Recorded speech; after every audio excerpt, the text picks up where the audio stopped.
I don't have my gavel, but Senator Murray said that's a Doge cut. So anyway, the Senate Committee on Health, Education, Labor, and Pensions will please come to order. Thank you, Dr. Bhattacharya, for appearing before the committee. The National Institute of Health funds more biomedical research than any other public institution in the world. NIH's decades-long investment have helped the United States lead the world in addressing critical health challenges, helping us better understand heart disease, preventing and curing certain cancers, just as examples. It has also led to significant accomplishments like mapping the human genome, which is the foundation of many medical breakthroughs. As a medical researcher who has engaged in NIH-sponsored research for decades, Dr. Bhattacharya understands the power of these investments. And sir, if your name comes out just a little bit different every time I say it, I apologize in advance.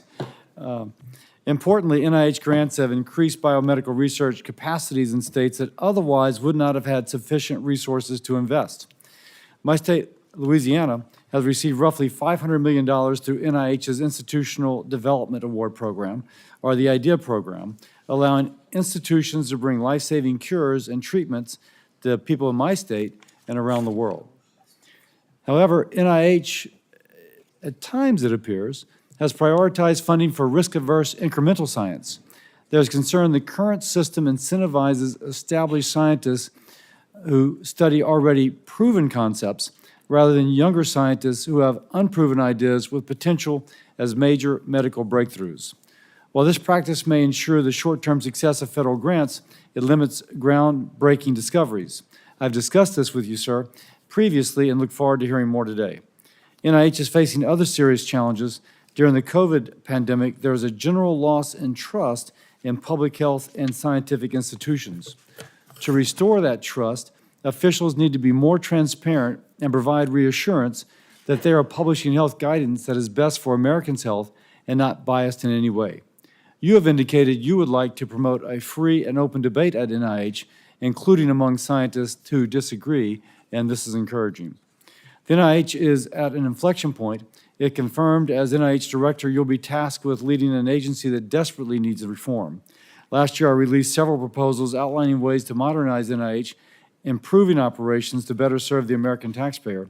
I look forward to hearing your vision today and working with you on these proposals if you are confirmed. With that, I recognize Senator Sanders for his opening statement. Thank you, Mr. Chairman. Thank you, Mr. Bhattacharya, for being with us. Today, we will be considering the nomination of President Trump's nominee to be the director of the NIH, Dr. Jay Bhattacharya. The NIH, with a budget of $48 billion, is the largest funder of medical research in the world. This research has led to new treatments and prescription drugs that have significantly improved the lives of Americans and people throughout the world. And I think all of us should be very proud of those accomplishments. But having said that, let me say a few words about my concerns. I don't have to tell any American that the healthcare system in our country is broken and it is failing. We spend almost twice as much per capita on healthcare as any other industrialized nation, yet we have 85 million people who are uninsured or underinsured. We don't have enough doctors, nurses, dentists, mental health specialists. Not only is our life expectancy 4 years lower than other wealthy countries, the bottom 50% in this country live on average 7 years shorter lives than the top 1%. In other words, being working class or low income in America is in many ways a death sentence. You're rich, you live long, working class, 7 years younger. And very relevant to the hearing that we are conducting right now, we pay, as I think every American knows, the highest prices in the world for prescription drugs. No great secret there. In some cases, we pay more than 10 times of what our friends in Canada or Europe pay. In my view, not only has the federal government not effectively regulated the price of prescription drugs, but the taxpayers of our country have, over the years, provided hundreds of billions of dollars in research and development into new prescription drugs that have provided enormous benefits, financial benefits, to some of the most profitable pharmaceutical companies in the world. In 2023, when I had the privilege of chairing the committee, this committee released a report that found that the average price of new treatments that NIH scientists helped invent, NIH research over the past 20 years, is $111,000. In virtually all cases, American taxpayers are paying far more than people in other countries for the exact same medicine that the NIH and taxpayers helped develop. We developed the drug, and then we end up paying 10 times more than other countries for the drug that our taxpayer dollars helped develop. For example, Astellas and Pfizer charged Americans with prostate cancer over $179,000 for Xtandi, while the exact same drug can be purchased in Japan for just $18,000. We do the research, we pay for it as taxpayers, and then we get ripped off by the companies. In my view, we need an NIH director who is prepared to take on the greed of the pharmaceutical industry and use every tool at his or her disposal to substantially lower the cost of prescription drugs. Not a new issue, an issue that people on this committee have been talking about for decades. But with all due respect, Dr. Bhattacharya, President Trump will not be giving you that authority. I don't know what your views are on the subject. You're not going to have that authority. That authority will rest with Mr. Elon Musk. Over the past several weeks, it has become abundantly clear that it really does not matter who the president nominates to be director of the NIH or and I don't mean to be disrespectful in saying that, but it doesn't matter who he nominates to be director of the NIH or the Secretary of Labor or the Secretary of Education or the Commissioner of Food and Drug Administration. The real person in charge of all these federal agencies is Mr. Elon Musk, and that will continue to be the case no matter who the Senate confirms to these positions. It is my understanding that Mr. Musk and his minions at DOJ have moved to terminate some 1,200 employees at the NIH already, 6% of its staff. Further, I've been told that Mr. Musk and DOJ played a major role in freezing nearly all grant money at NIH, including grants that could lead to a potential cure for cancer, Alzheimer's, and many other life-threatening diseases. So, bottom line is that, in my view, the real gentleman we should be having up there, and again, no disrespect to you, sir, is Mr. Musk. And Mr. Chairman, I would hope very much, and I think the American people would be really very grateful if we could bring the real leader of the NIH, Department of Education, many other agencies of government before us, and that is Mr. Musk. So I will be looking forward to working with you to see if we can schedule a hearing with Mr. Musk. Thank you. Before we turn to the nominee for his own opening statement, Dr. Bhattacharya will be introduced by Senator Pete Ricketts, who will make clear the connection between you and Nebraska, which I'm not quite sure what it is, but Senator Ricketts. Well, thank you, Chairman Cassidy, and Ranking Member for holding this hearing, and to all the esteemed members of the committee. It is an honor and a privilege to be able to introduce and recommend to you Dr. Jay Bhattacharya to be President Trump's nominee for the Director of the National Institute of Health. And I had the opportunity to meet Dr. Bhattacharya during the COVID pandemic. A little bit about myself. I was governor of Nebraska at the time, but in a prior life, I actually was a biology major undergrad and worked in a protein biochemistry lab. I'm actually published. You can go find it out there. So for a brief moment in time, I was actually involved in the research world that the NIH gives out grants to help support. And during the COVID pandemic, obviously, we didn't know a lot. There was no playbook. And so I was getting great advice from our folks at the University of Nebraska Medical Center. But I also reached out to talk to other folks like Dr. Bhattacharya about how we should handle this pandemic. And one of the things about Dr. Bhattacharya is he showed great intellectual honesty and courage because he offered alternative suggestions about how to handle the pandemic. Now, we know now that young people are not really impacted by the COVID virus as much as older people are. And typically in the past, what we had done is we had a policy of let's protect the vulnerable people and let other people go about their life. And we really kind of turned that on its head for the COVID pandemic because we really didn't know what was going on.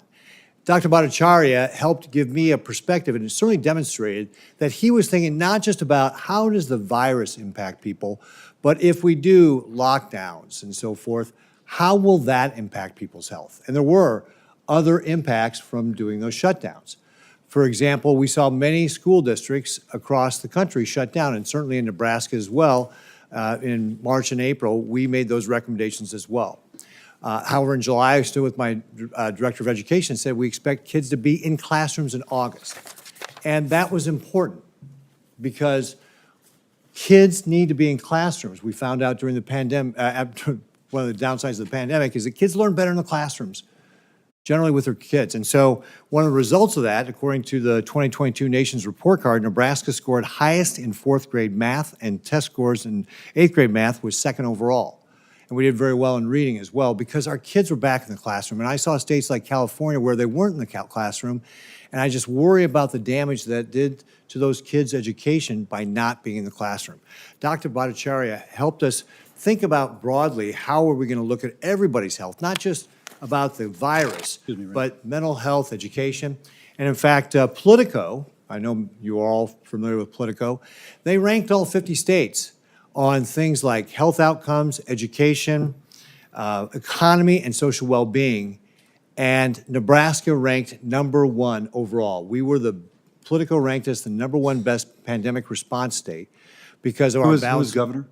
This is why I was governor, yeah. This is why I was governor. Well, right, if there had been another guy governor, I probably would have bragged about him too, but this is about when I was governor. So, but the point is, it was going to people like Dr. Bhattacharya, who, you know, he's been published in 135 different peer-reviewed publications on, a variety of topics from law, medicine, economy.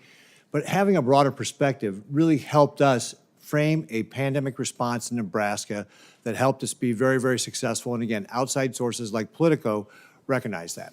So I think what you're going to get from Dr. Bhattacharya is somebody who understands the scientific method, that it's not all about, hey, we all agree on this. It's about we publish a research paper. It's out there for it to be replicated. Other people are supposed to replicate that and see if they get the same results. If they don't, then the papers disagree. That's okay. I read a lot of research papers during the pandemic. Guess what? A lot of them didn't agree. That's what science is about. It's not supposed to be about we all have a group think that this is the established way it is. It's about challenging ideas and about thinking, well, you've got this idea, prove it. And then, okay, you've done this experiment. I'm going to replicate it, see if it actually comes out the way you said it did. That's the way research is supposed to work. This is what Dr. Bhattacharya in the real world demonstrated during the pandemic, that he had the courage to stand up and say, wait a second, I know this is what the established way of thinking is, but I think there's an alternative way to look at it. And because he did that, because he had that courage, I can tell you specifically in Nebraska, we benefited, and our school kids benefited by being in classrooms. Our state benefited on a number of different areas that I just mentioned, whether it's health, social well-being, economy, education. We benefited. So I highly recommend to you, Dr. Bhattacharya. I think he's great. He's used NIH grants in the past, so he gets how that program works. He'll be a great person to be able to make sure that we've got the right way that we're distributing those grants with transparency, accountability, and accomplishing what we want to accomplish, which is that basic research, which is why we have the health system we do in this country today. So with that, Mr. Chairman, thank you. Thank you, Senator Ricketts. Thanks, Jay. Dr. Bhattacharya, you are, if you'd like to give an opening statement, please. Sure. Thank you, Senator. Chairman Cassidy, Ranking Member Sanders, members of the Senate Health Committee, I'm honored to speak with you today and deeply humbled by President Trump's nomination. I'm delighted to have with me my wife, Kathy, my son Matthew, and my brother, Deep. My two other adult children, Jody and Benjamin, unfortunately could not attend today, but are here with me in spirit. The NIH has played a pivotal role in my career. I served for a decade as a standing member of NIH grant committees. I helped train many trainees prepare for scientific careers with NIH support. And I want NIH funding to study population aging, chronic disease, and obesity. I've made the study of scientific institutions, including the NIH itself, a focus of my own scientific work. The NIH is the crown jewel of American biomedical sciences, with a long and illustrious history of supporting breakthroughs in biology and medicine. I have the utmost respect for the NIH scientists and staff over the decades who have contributed to this success. The NIH's mission to support scientific discovery to enhance health and lengthen life is vital to our country's future and indeed the world's. I love the NIH, but post-pandemic, American biomedical sciences are at a crossroads. A November 2024 Pew study reported that only 26% of the American public had a great deal of confidence in scientists to act in the public's best interests. 23% have not much or no confidence at all. So, how can I help the NIH better achieve its mission? I have 5 concrete goals if confirmed as director of the NIH. First, NIH research should focus on research that solves the American chronic disease crisis. American health is going backwards. Life expectancy flatlined between 2012 and 2019, plummeted during the pandemic, and still has not bounced back to pre-pandemic levels. The chronic disease crisis is severe, with hundreds of millions of Americans, children and adults, suffering from obesity, heart disease, cancer, and more. If confirmed, I will carry out President Trump and Secretary Kennedy's agenda of committing the NIH to address the dire chronic health needs of the country with gold standard science and innovation. Second, NIH-supported science should be replicable, reproducible, and generalizable. Unfortunately, much modern biomedical science fails this basic test. The NIH itself, just last year, faced a research integrity scandal involving research on Alzheimer's disease that throws into question hundreds of research papers. If the data generated by scientists is not reliable, the products of such science cannot help anyone. It is no stretch to think that the slow progress on Alzheimer's disease is linked to this problem. The NIH can and must solve the crisis of scientific data reliability. Under my leadership, if confirmed, it will do so. Third, if confirmed, I will establish a culture of respect for free speech in science and scientific dissent at the NIH. Over the last few years, top NIH officials oversaw a culture of cover-up, obfuscation, and a lack of tolerance for ideas that differed from theirs. Dissent is the very essence of science. I'll foster a culture where NIH leadership will actively encourage different perspectives and create an environment where scientists, including early career scientists and scientists that disagree with me, can express disagreement respectfully. Fourth, the NIH must recommit to its mission to fund the most innovative biomedical research agenda possible to improve American health. My plan is to ensure that the NIH invests in cutting-edge research in every field to make big advances rather than just small incremental progress over years. Fifth, the NIH must embrace and vigorously regulate risky research that has the possibility of causing a pandemic, must regulate risky research that has the possibility of causing a pandemic. It should embrace transparency in all its operations. While the vast majority of biomedical research poses no risk of harm to research subjects or the public, the NIH must ensure that it never supports work that might cause harm. If confirmed, I will work with Congress and the administration to guarantee that happens. While I believe there are real problems to be addressed, I want to finish by reiterating my great respect for the work and mission of the NIH. If confirmed, I'll carry out President Trump's agenda of making the public science institutions of this country worthy of trust and serve to make America healthy again. Thank you. Thank you, sir. I'll start with questionings. One thing that's been a real topic has been the issue of measles vaccines and autism. And we can see that the false article in Lancet decades ago has led to a lot of people not getting their child vaccinated. There's now a child who died from a vaccine-preventable disease in Texas. Let me repeat that, a child who died from a vaccine-preventable disease in Texas. The Secretary has put out an editorial, which is, if you just read it, the kind of understanding of it is that you should get vaccinated. I've been told that you have said that we need to invest NIH resources at looking at the link, a possible link between measles vaccine and autism. I've not heard that directly, it's hearsay. Any comment on that? Senator, a tragedy that a child would die from a vaccine-preventable disease. I fully support children being vaccinated for diseases like measles that can be prevented with the vaccination efforts. As far as research on autism and vaccines, I don't generally believe that there is a link, and based on my reading of the literature. But what I have seen is that there's tremendous distrust in medicine and science coming out of the pandemic. And we do have, as you know, Senator, a sharp rise in autism rates in this country. And I don't know, and I don't think any scientist really knows the cause of it. So I would support an agenda of a broad scientific agenda based on data to get an answer to that. But this has been fairly well, in fact, it's been exhaustively studied. And there's limited resources. And if we keep plowing over ground that has been plowed over, knowing you can never prove a negative, and since we don't know the cause, we'll still have a problem.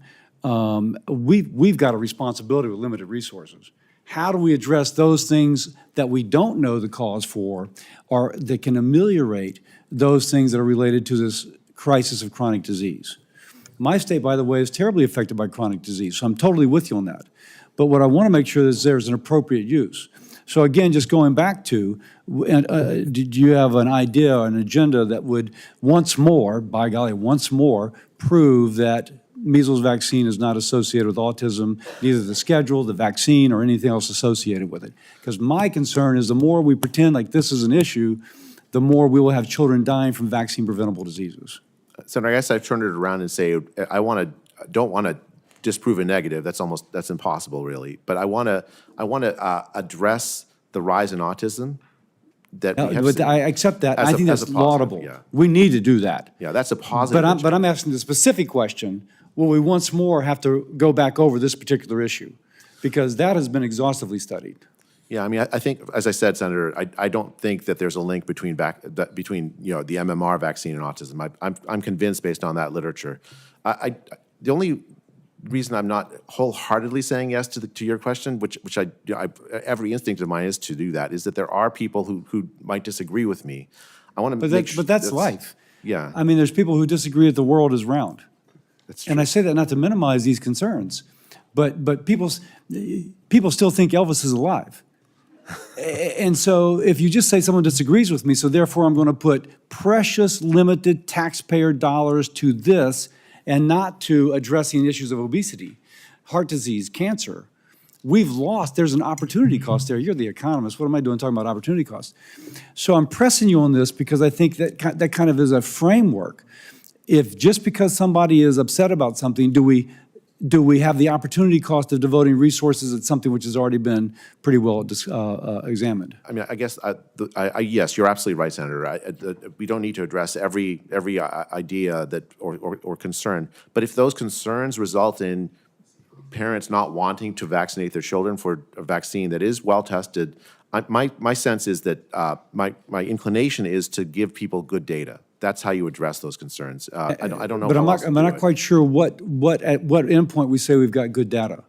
Because I mean, I'm convinced that we have good data on MMR and autism. But if other people don't agree with me and then they don't vaccinate their children, if I'm confirmed as NIH director, the one lever I'll have is to give them good data. That's really the lever I'd have. But that good data already exists. You're a scientist and you accept that. It yeah. seems more an endorsement with an appropriate allocation of current dollars would be a better way to spend precious, limited federal dollars. I mean, I think the most important childhood health problems have to do with childhood diabetes, childhood obesity. I think Except that we should be studying that. That's where that's the vast majority of the effort should go. Prevention of childhood infectious diseases also, I think, is important. I mean, all of those are, I think you and I agree, would be the main priorities. That's the priorities I'll have if I'm NIH director. Thank you. Senator Sanders. Thank you, Mr. Chairman. Dr. Bhattacharya,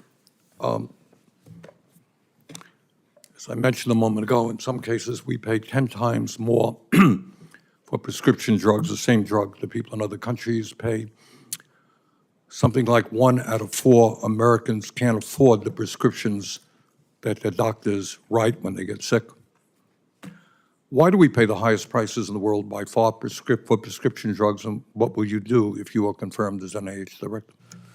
I don't have a full answer to that question, but I agree with your concern and the fact that we do pay the highest prices in the world for prescription drugs. If I'm NIH director, if I'm confirmed as NIH director, I think there's a very specific thing that we haven't done, but we should do. The NIH should fund research on off-patent, off-label use of off-patent drugs, inexpensive drugs. And I'll give you an example from the pandemic, Senator. There was a tremendous achievement, I think. There was a study done in the United Kingdom of a cheap steroid called dexamethasone, very early in the pandemic. If used I don't mean to, I apologize, but I don't have a lot of time. And I hear what you're saying, and I'm not in disagreement with that. Question is, historically, the NIH has, as we all know, spent billions of dollars in developing important drugs. And yet, despite that taxpayer expenditure, we end up paying far more than other countries.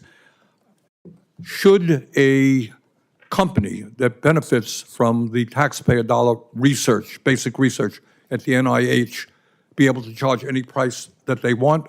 Or should we attach to those contracts a reasonable pricing clause that says, hey, if we help develop this drug and it's effective, you're going to have to charge a reasonable price for it?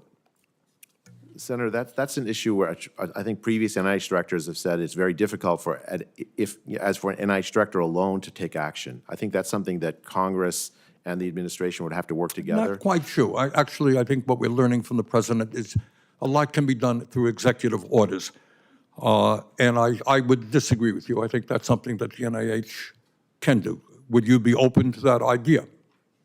I mean, Senator, I guess I would focus on the future. Imagine the NIH focuses on support for relatively inexpensive. Okay, I'm hearing a no. Right? Okay, let me ask you this question. We talked about life expectancy, very important issue. Why is it that working class people in America live 7 years shorter lives than the rich? Senator, it's the chronic disease crisis in large part. The chronic but disease why crisis. does somebody who is working class end up with more chronic disease than somebody who's wealthy? I mean, I think, Senator, that's something I've devoted my career to trying to understand. I think that it is a tragedy that there is such a dispersion in life expectancy based on income. I think the solution that an NIH director, if I'm confirmed, I would fully commit to this, is to address the health problems that lead to that outcome.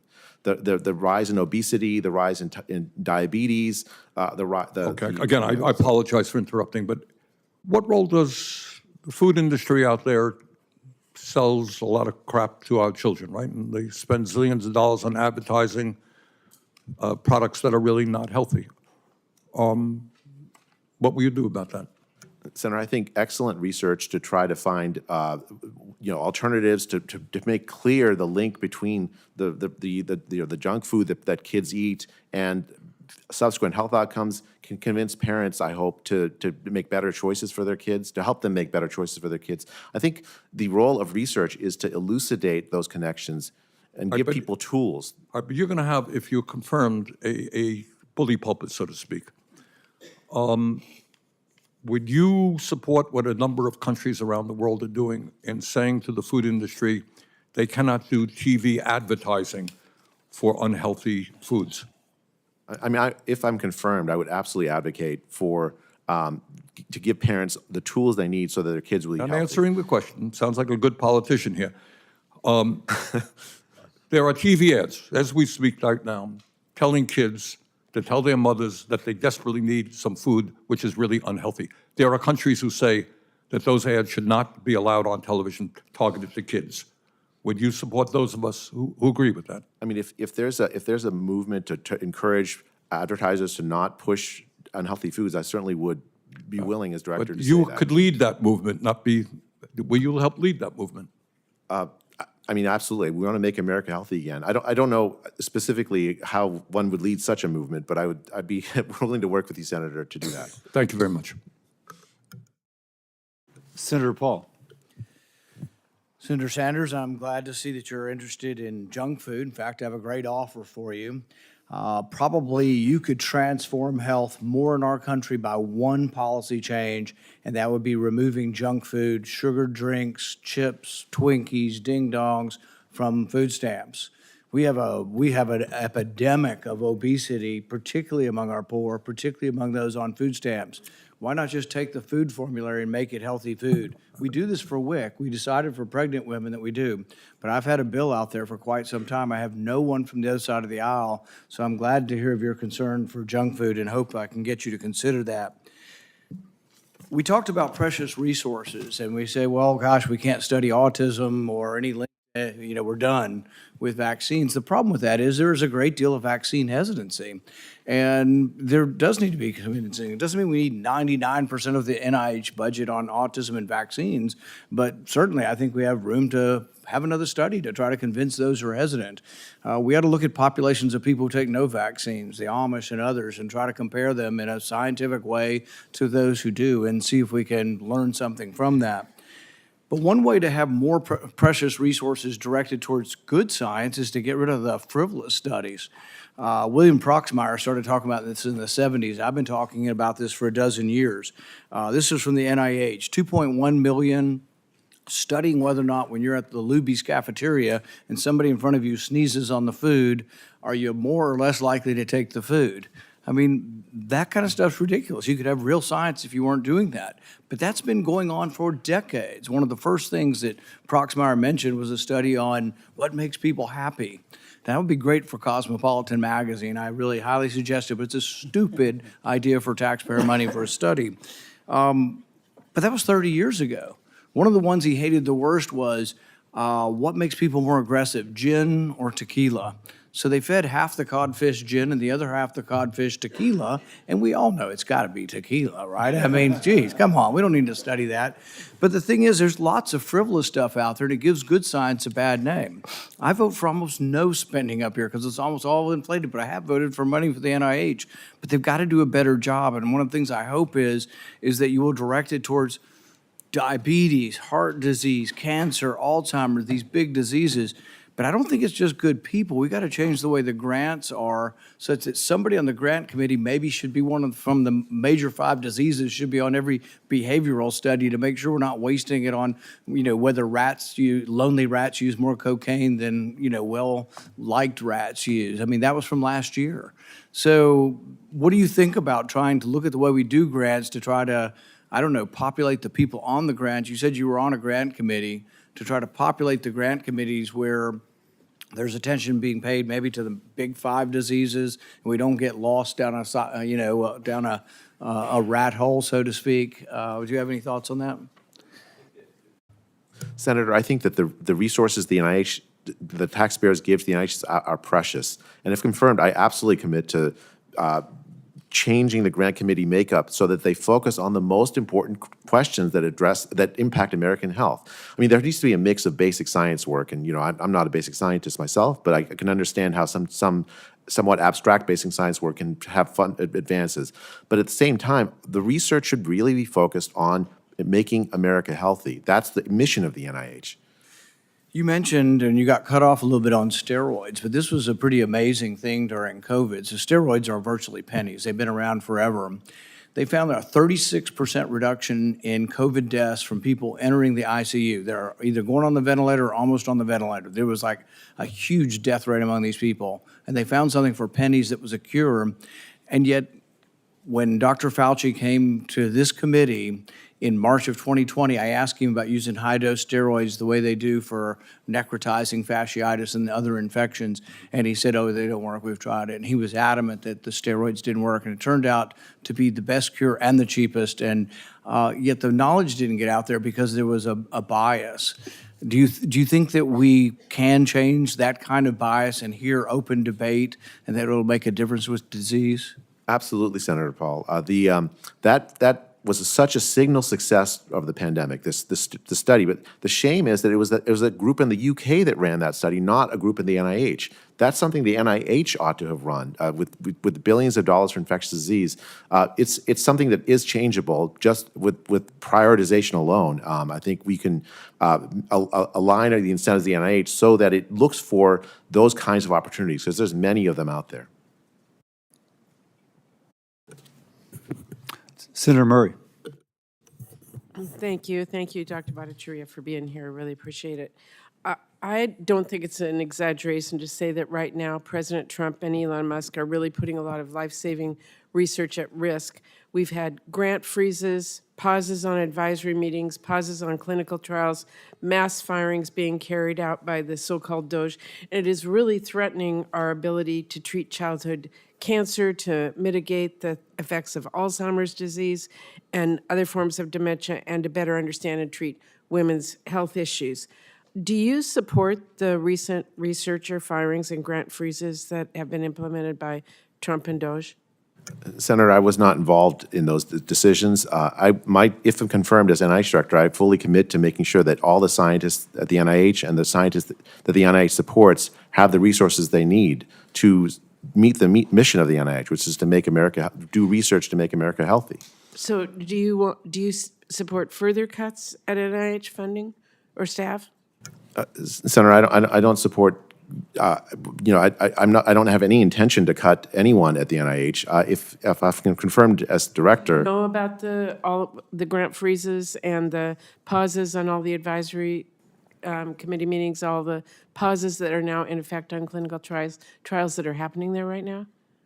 so Senator, I've read the press accounts of it. It's hard to know outside. I've not interacted with people in the agency. If you're confirmed day one, what will you do about that? Senator, I'm going to assess it as day one. I'm going to understand what resources the whole NIH needs, and make sure that the scientists that are working at the NIH have the resources to do the life-saving work that they do, and that the scientists that are supported by the NIH also have that. The personnel decisions are hard to talk about unless I'm actually confirmed and I have more data. I'll tell you right now that I am deeply concerned about the funding there, the research that's been stopped, and all that's going on. And I want a very strong assurance that you will get that moving again day one. Senator, absolutely. I'm going to be looking very carefully at the personnel decisions. I want the NIH to be staffed absolutely appropriately to meet the mission of the NIH. I'm happy to work with you and other members of Congress to make sure that happens. Okay, well, just a few weeks ago, the Trump administration announced an illegal plan to cap indirect cost rates at 15%. That amounts to a massive funding cut for research institutions, large and small, red and blue states, everyone, and brings a lot of life-saving research to a screeching halt. Sick kids wouldn't get the treatment, clinical trials shut down. I want to ask you, do you know what the indirect cost rate was for Stanford, your own institution, last year? I think it's on the order of 55%. That's correct. So if the 15% cap was implemented, Stanford would lose approximately $160 million per year. So what do you say today to your colleagues at Stanford, researchers in my home state of Washington, scientists across the country? But what do you say to the folks at Stanford that you know about this? Senator, I've been a researcher at Stanford. I've earned NIH grants from the NIH while I've been a professor at Stanford. The money that comes to me, the direct costs as researchers, I understand exactly where that money goes. The indirect costs are kind of a tip, a 55% tip on top of that goes to the administration. So you would tell the Stanford researchers they don't need that? No, Senator, or you're just saying Stanford's different than everybody else? No, Senator, please let me finish. What I mean is that I don't know where that goes. I think that a lot of it likely goes to things that are worthwhile, and I've heard lots of folks, including from Stanford, who say that. And I agree with them. Support for buildings, light bulbs to make sure that we can see in the lab, and a whole host of other important things. But there's a lot of distrust about where the money goes because the trust in the public health establishment has collapsed in the pandemic. I think transparency regarding indirect costs is absolutely worthwhile, and it's just something that universities can fix by working together to make sure that where that money goes is made clear. I want to make sure that the money goes to the research.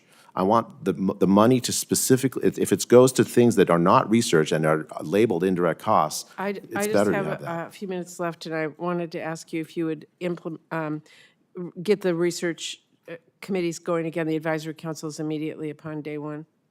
Yes, as soon as if I'm confirmed, I want those advisory councils. I want Well, I think all that we to should go. all recognize that NIH is the largest research medical researcher in the world. They're a global leader. We should be extremely proud of what they do. Nearly a third of all the Nobel Prizes to date have been awarded to scientists at NIH and supported by NIH funds. So we have to be very careful moving forward. I'm extremely concerned by the dramatic cuts and firings and stopping of the research that's going on at NIH right now. Senator Collins. Thank you, Mr. Chairman. Doctor, welcome. I very much enjoyed our wide-ranging discussion in my office.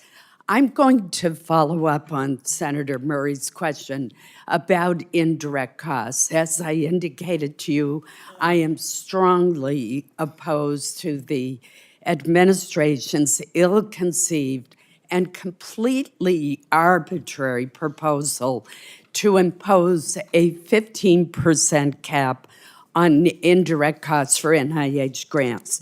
Research labs and universities across the state of Maine have contacted me to describe the devastating impact that this cap would have on life-saving and life-enhancing biomedical research, on ongoing clinical trials, and on Maine's research-related jobs. In 2023, NIH supported 1,470 jobs in this field in the state of Maine alone. I think it's important that we all acknowledge that a one-size-fits-all approach makes absolutely no sense. And that is why NIH negotiates with the individual grant recipient what the indirect cost cap should be. And it's legitimate to say that we should take another look at that. Are we doing the right amount for Stanford versus Jackson Laboratories or the University of Maine? Those are legitimate questions. But to impose this arbitrary cap makes no sense at all. Furthermore, and I really want to stress this is against the law. Since 2017, we have had language in the labor HHS appropriations bill that specifically prohibits the indirect cost formula from being changed. And yet that is what has been done without congressional intent or agreement or consent. And the language has been carried every single year, including in the continuing resolution that we're now operating under. So I'm not surprised that a judge has stayed the order. So if confirmed, will you work immediately to rectify and reverse course on having a one-size-fits-all 15% cap on indirect costs?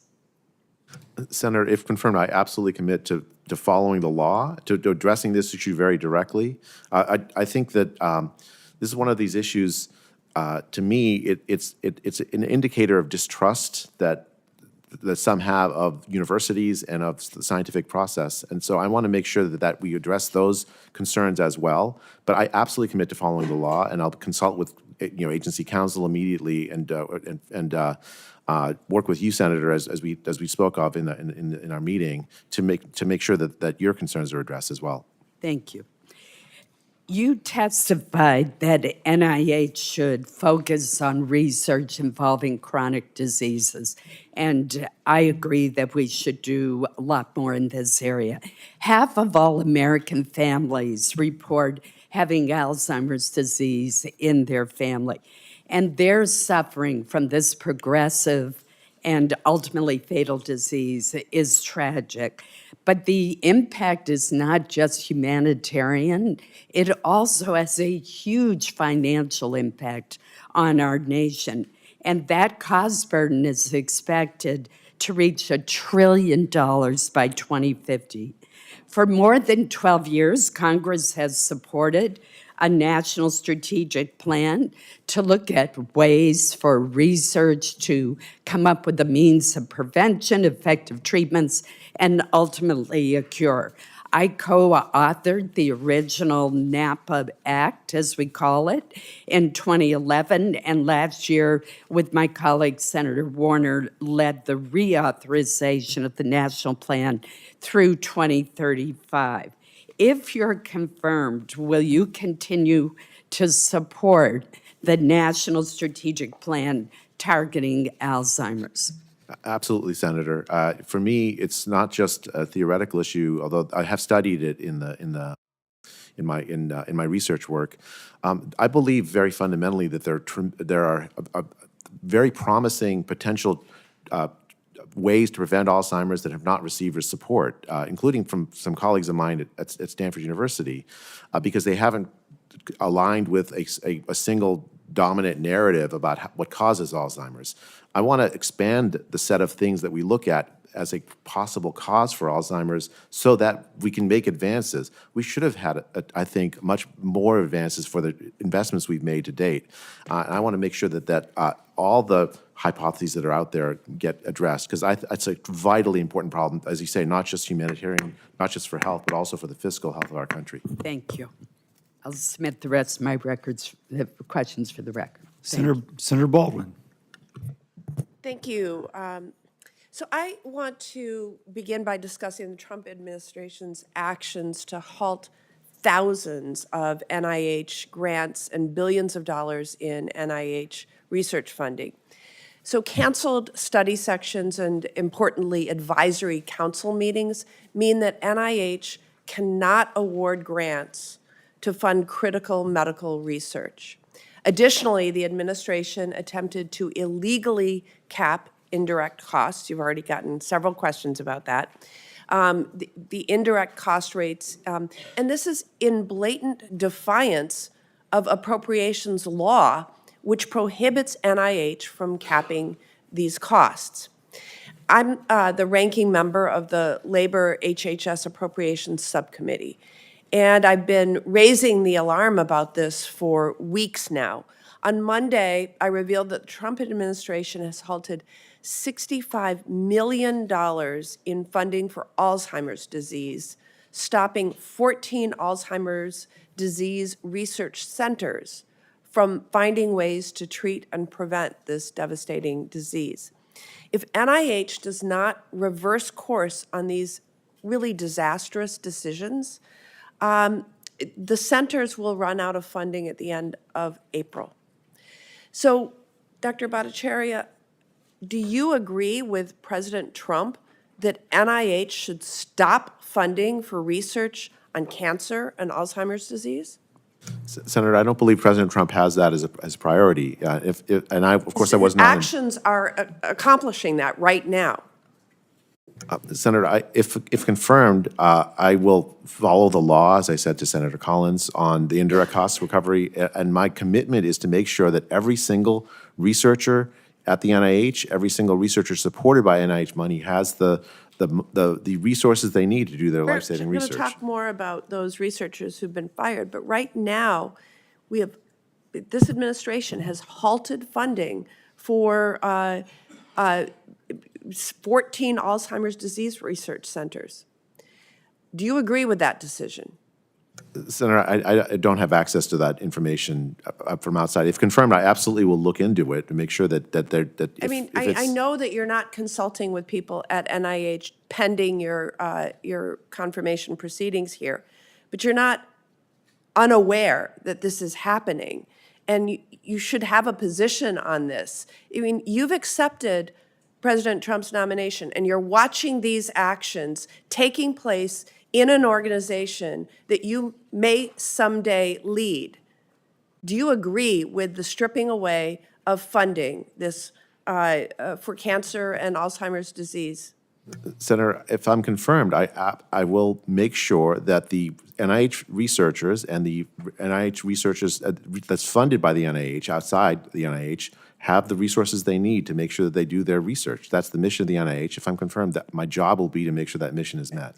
So moving on, I'm concerned about how the administration's recent actions are putting especially early-stage researchers at risk. We talked about that when you visited with me in my office. In the year 2016, I worked with Senator Collins to enact the Next Generation Researchers Act. And since then, NIH has increased funding for early-stage investigators. But now these researchers are precisely the ones being targeted by the Trump administration and Elon Musk in his unelected, unaccountable capacity. So due to the NIH funding freeze, university admissions for graduate students have slowed or even stopped. Postdoctoral fellows can't find jobs to launch their research careers. President Trump and Elon Musk have fired nearly 1,200 NIH employees so far, including hundreds of scientists conducting life-saving research. They put the rest of them on notice that more reductions in force are coming, and new restrictions from Trump and Musk could push out about 3,000 of the most promising early career researchers by refusing to renew their positions. This is the institute that you may be running. These actions threaten an entire generation of scientists. They threaten our future as a global leader in biomedical research. They threaten our future health and our ability to fight diseases. And frankly, they threaten our national security. So Dr. Bhattacharya, you've said that as NIH director, you want to increase support for the next generation of scientists. How will you repair the damage and support early career researchers? Could you please answer quickly because we're over time? Sure. Just very, very briefly, I'm very committed to making sure early career researchers have resources. I think that it's not just for their own sake, but also because they have ideas that are at the cutting edge. So you'll hire them back? Senator, I wasn't involved in any of the personnel decisions that to date. If I look very carefully at the personnel decisions, Thank you. And for the record, funding has not been canceled. The meeting to allocate it, the funding has been delayed, but just for the record. Senator Marshall. Well, thank you, Mr. Chairman. As I listen to the conversation today, I'm reminded that we all should doubt our own infallibility, and we should doubt the infallibility of the NIH as well. I'm flabbergasted as I listen to this conversation of people that really have never been involved in the scientific process and that they don't understand indeed the infallibility. When I think of the NIH, the waste that has occurred, and I think of Alzheimer's, the waste is the path we went down since 2005, 2006. Dr. Bhattacharya, do you recall I'm trying to remember, an amyloid study that really, so all the NIH funds went that direction for 20 years, and then we find out, oh my gosh, it was NIH-funded research. You remember that project? yeah, I mean, there's a whole set of projects, Senator, that have focused by the NIH on a particular hypothesis, the amyloid hypothesis, at the expense of other hypotheses. I agree with you about humility. That's the key to scientific progress.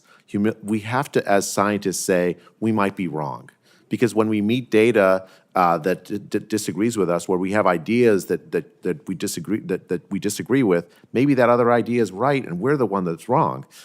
It's only by, as if I'm confirmed as NIH director, I want to make sure that all the range of hypotheses are supported. That's how you make progress. One of the reasons I think that we have not made progress in Alzheimer's as much as we ought to have is because we've gotten, the NIH has not supported a sufficiently wide range of hypotheses.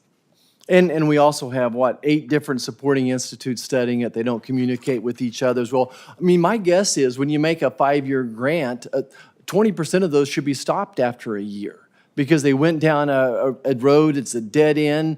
It's time to start over. I'm glad they're pausing these. I think that there's a significant amount of waste, fraud, abuse, and incompetence in the studies funded by the NIH. Let's talk about chronic disease just for a second.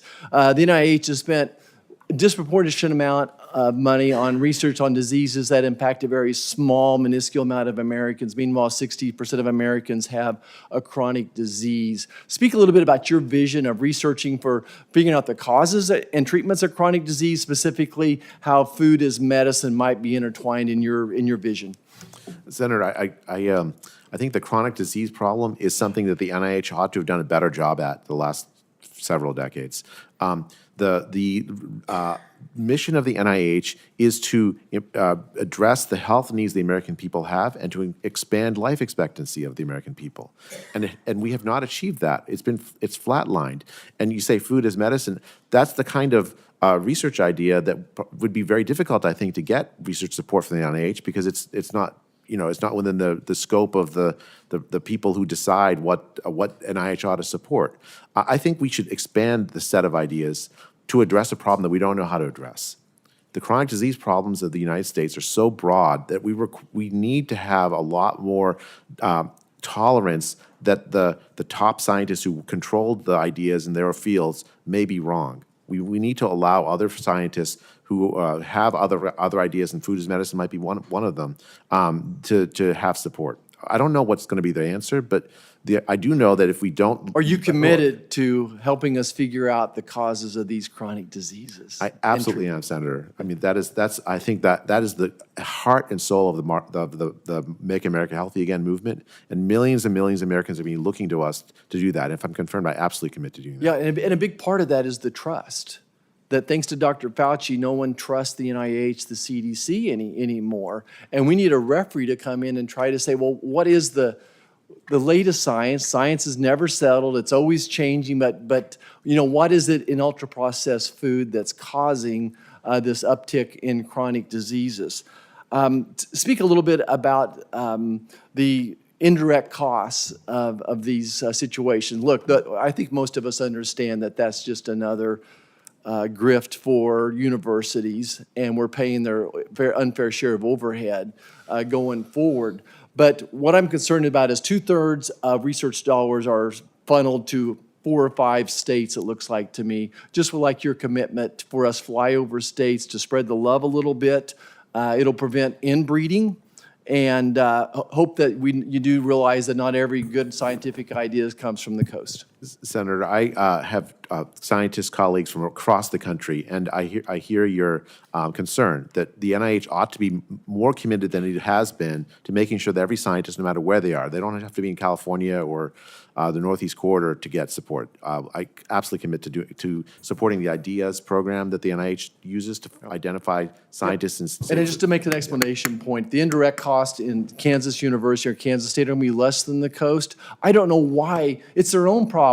If their indirect costs are that high, it's their own problem. It's not my fault. If we can do the research more efficiently, less expensive at Kansas State University or KU, then let's move it there.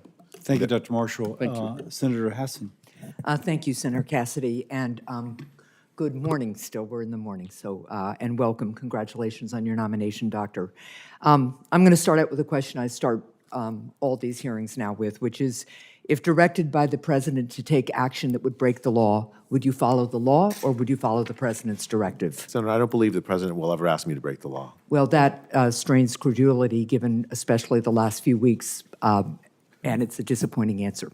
I will expect you to follow the law regardless of whether the President directs you to break it.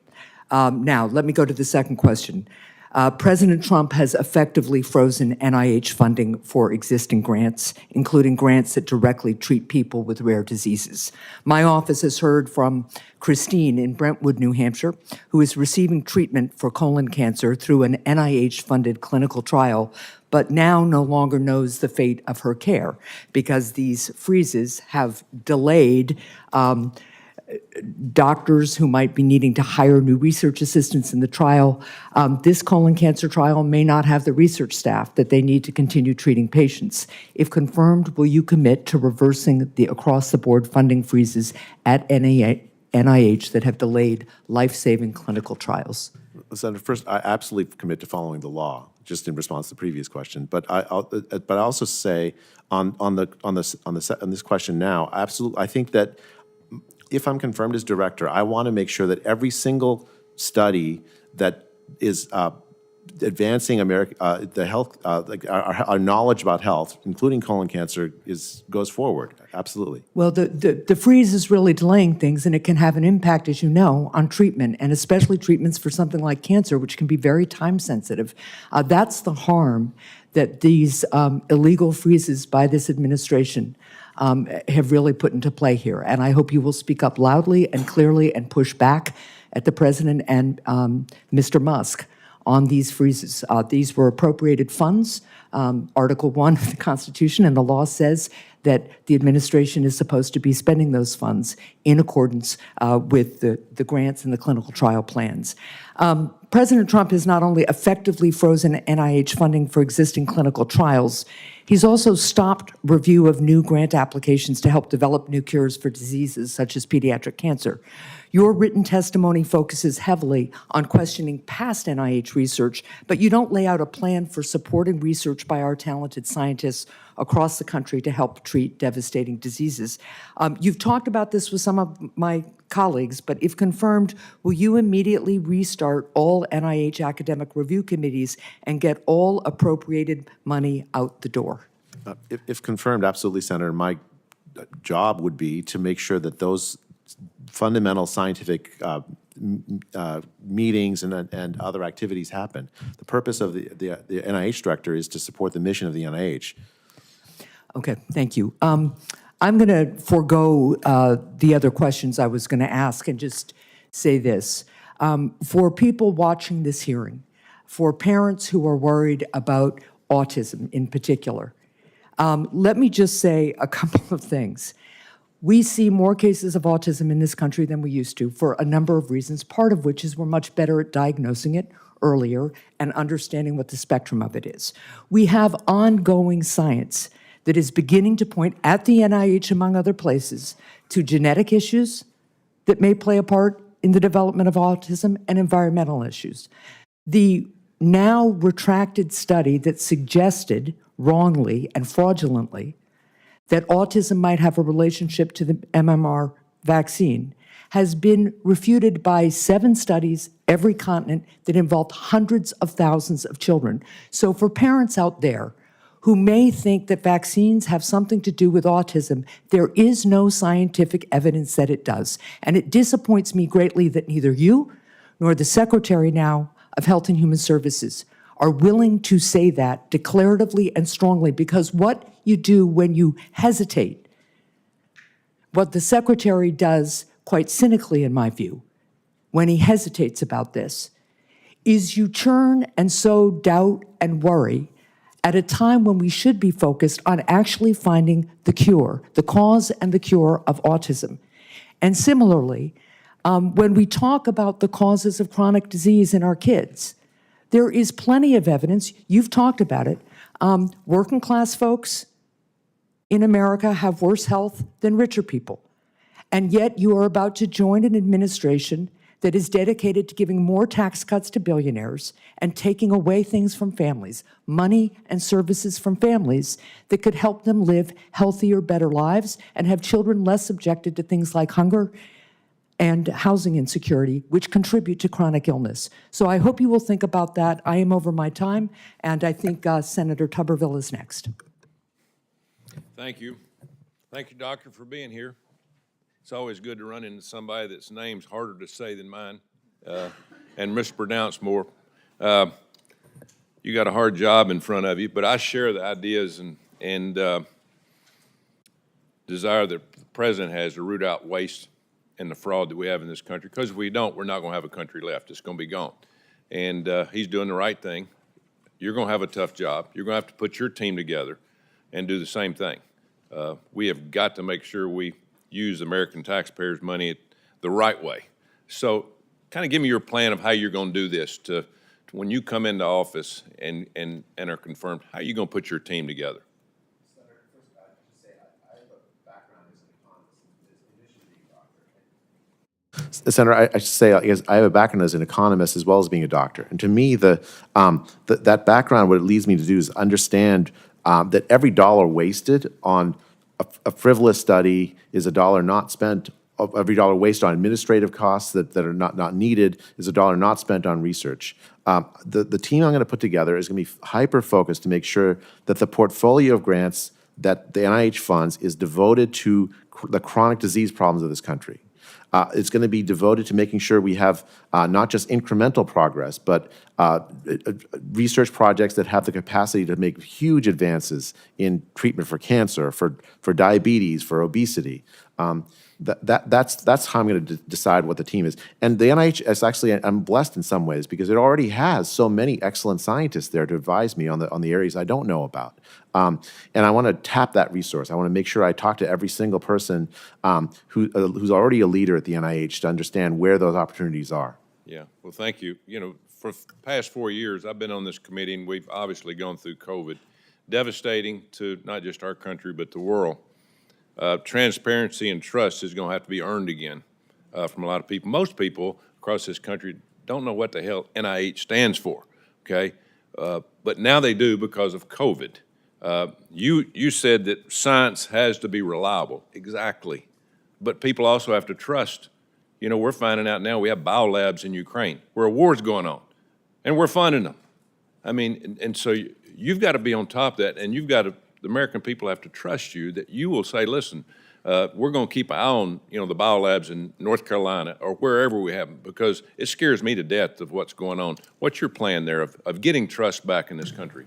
Senator, first of all, I want to make sure that, and I want to work with the Congress to make sure that there's appropriate regulation of any risky research. The NIH should have, I don't think should be doing any research that has the potential to cause a pandemic, and I want to work with Congress to make sure that happens. As far as trust, I think the key thing is we have to be utterly open. If I'm confirmed, I'll be the head of an organization that's a scientific organization. As a citizen, I would often look for FOIA responses from the NIH, Freedom of Information Act requests, and they'd be fully redacted during the pandemic. You can't have trust unless you are transparent. And if I'm confirmed as NIH director, I fully commit to making sure that the American people can see all of the activities of the NIH openly with limited sort of obfuscation, which is characterized, I think, unfortunately, the NIH's way that they interacted with the American people. And I think that starts with being very visual on television, telling people, you know, the truth. Don't hide anything, because we've been hiding things for years, and that doesn't work. We found that out. You know, Chairman Cassidy and I led a letter to the NIH under the last administration asking questions about a grant that the NIH funded focused on children transitioning genders. The study followed all these children. 2 of them committed suicide. Devastating.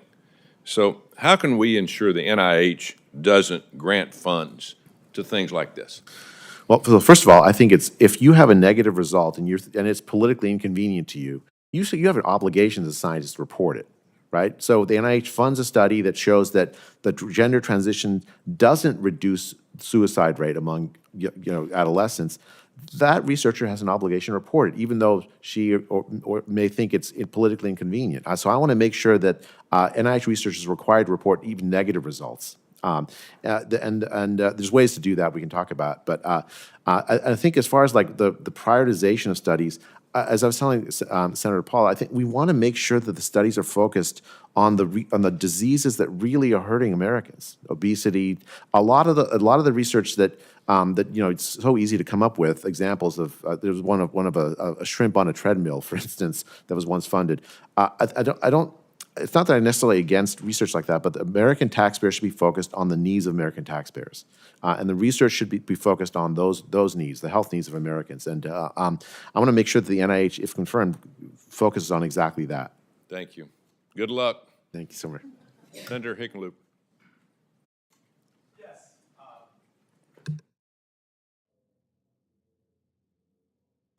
I hit it and it turned itself off. Thank you for being here and for all your service. As we've already heard today, and you're already well aware of, this cap on the indirect fees for all NIH grants has been traumatic to the system. It's now on a pause. Clearly, the solution is some sort of more transparent, well thought out, fair system by which research in the center of the country, the South, the North, East, the West, is all on a level playing field. How long, let's assume that we get the legal stuff sorted out, the chaos comes down a little bit. How long would it take to create a new system like that? Senator, I don't know that it would take a new system necessarily. I think the key thing is, as you said, Senator, the transparency, right? So audits of university spending of indirect costs would help, I think, help inform decisions. It's a complicated question. Of course, I wasn't involved in the decision about the cap, but if I'm confirmed as NIH director, that's something I'll look very carefully at. The broader problem is we have deep distrust by the American people of universities and the scientific establishment earned during the pandemic. To address that, transparency is the key way. Just as I was telling Senator Tuberville, that transparency is what will solve this problem. We agree on that. We've been working on a project called the DeAndre Dixon Include Project Act. I think you know a little bit about it, but the idea is that we codify research activities at the NIH on co-occurring disorders of Down syndrome across multiple institutes of the NIH. And I'm not asking your endorsement, but I am asking if you'll be willing to work with us on this. We're very serious about it. And then also look at how more broadly on cross-institute work at the NIH to try and unlock new discoveries. Senator, I'm absolutely committed to that, and I'd be delighted to work with you on that project that you just mentioned, as well as other projects. I think there's tremendous opportunities for cross-disciplinary work across the NIH. I think it's at the back of the minds of so many reform proposals at the NIH I've seen over the years to try to make sure that the NIH research doesn't stay siloed within one institute, but that it's useful for researchers all across the NIH. Right. I want to spend a little bit of time thank you for that. I appreciate that. A moment just looking at, we've heard a lot of people suggest that somehow the NIH is allowing the United States to be taken advantage of in some ways. One fact that is striking to me that in a 10-year period, 99% of the drugs approved by the FDA were developed with research to a larger or lesser extent from NIH. Are you worried about the U.S. ability to maintain that leadership? Do you think we're being ripped off in some way? The fact that we are affluent enough and care about science enough that we are leading the world in this research, is in some way this unfair? Senator, I think the United States is the greatest country on earth. And one of the reasons it is that it has a sincere commitment to doing fundamental research that benefits all of humanity. And I think much of the NIH research does exactly that. I don't view it as ripping off when a scientist comes up with an amazing idea that solves, that treats, diabetes better. Everyone on earth benefits from that. Right. So I think NIH as fundamentally an institution aimed at the public good. So here's a more difficult question, which I've caused just to be suggestive. Do you think we're spending enough on research in terms of where you're coming in? Part of your seat is going to say, are we running out of good ideas? Is there a shortage of things that really demand our attention? I think that, as I outlined in my opening statement, I think there's some real problems in how the scientific establishment is operating. The replicability crisis, a lack of desire to focus on the diseases and the conditions that really are inflicting Americans, and also a sort of tentativeness to focus on the big ideas. No matter what the budget is, I want to reform it in that direction. I'm happy to work with Congress. It's Congress that decides the budgets of the NIH. We decided based on a lot of your advice. So be thinking of that. Obviously, increased vaccine skepticism. We're seeing just in the past school year, the number of kindergarten kids that are exempted for one or more routine vaccinations has continued to rise, the highest levels recorded. Is this rising skepticism around vaccines, is that going to make vaccine-related research at NIH any less of a priority? And if confirmed, how you balance the need to focus on research into chronic diseases with that need to invest in research on viruses and things that a vaccine can address? Senator, I think the increasing skepticism, which I view as a hangover from the COVID pandemic sort of overstatement about how the COVID vaccine worked, makes it more important to do vaccine research. Secretary Kennedy has already said he favors the MMR vaccine.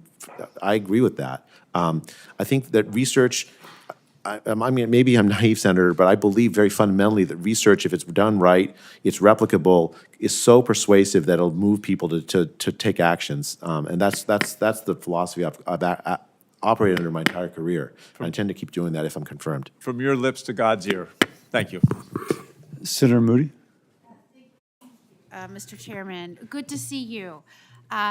As you know, I am the most junior member on this committee and recently transitioned from my role as AG in the state of Florida, the great free state of Florida, to U.S. Senator.